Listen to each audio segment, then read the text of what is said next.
Informasi lainnya, Saudara Panglima TNI Jenderal Agus Subianto kembali menegaskan, TNI aktif boleh menjabat di 15 kementerian atau lembaga berdasarkan undang-undang.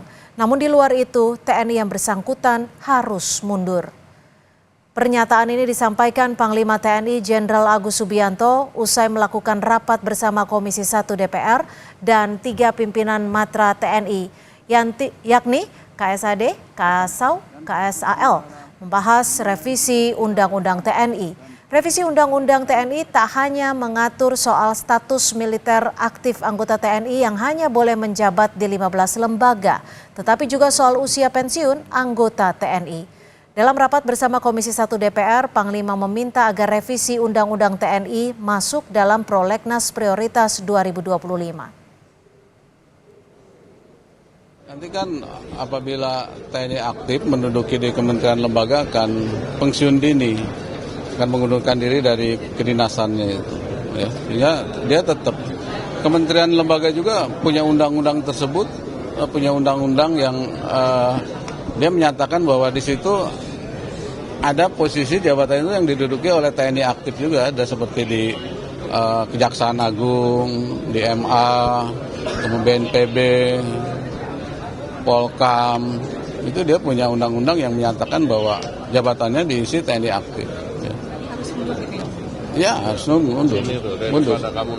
Nanti akan mundur dari kedinasan. Ketua Komisi 1 DPR RI Utut Adianto merinci 11 klaster Undang-Undang TNI itu, diantaranya kedudukan, peran, fungsi, dan tugas, postur, serta organisasi, pembiayaan hubungan kelembagaan hingga pengerahan dan penggunaan kekuatan TNI.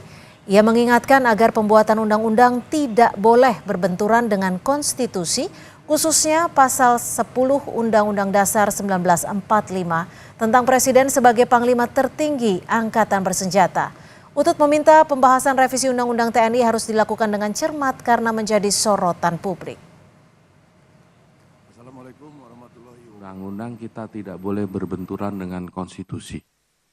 Pasal 10 Undang-Undang Dasar Negara tahun 45 menyebut presiden memegang kekuasaan yang tertinggi atas angkatan darat, laut, dan udara. Memegang 5 hal ini.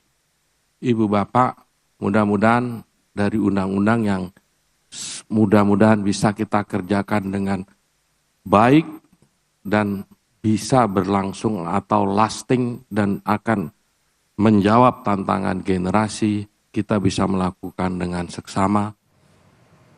Sementara terkait status militer aktif Seskap Letkol Teddy, Kepala Staf Angkatan Darat Jenderal TNI Maruli Simanjuntak mengatakan Sekretaris Kabinet Letnan Kolonel Teddy Indrawijaya tidak perlu mundur dari TNI. Kasat bilang secara struktural saat ini Seskap ada di bawah Sesmilpres sehingga posisi ini masih dapat dijabat oleh seorang militer aktif. Kasat menyebut sudah sejak lama Sesmilpres dipimpin oleh seorang Mayor Jenderal TNI dengan didampingi sekretaris dari pihak kepolisian. Kepada yang terhormat Presiden Republik Indonesia, dimohon. Maruli, berarti penegasan Pak Letkol tadi tidak boleh tidak harus mundur ya, Pak? Kalau berdasarkan dari juru bicara kepresidenan kemarin itu kan ada penyampaiannya bahwa ada Perpres bahwa Seskap di bawah Sesmilpres. Sesmilpres dari dulu dipimpin oleh bintang 2, tidak ada yang pensiun dari sejak aturannya ada. Artinya tidak harus mundur. Seharusnya di situ kalau berdasarkan itu tidak harus. Pak, tapi dianggap melanggar undang-undang yang lama.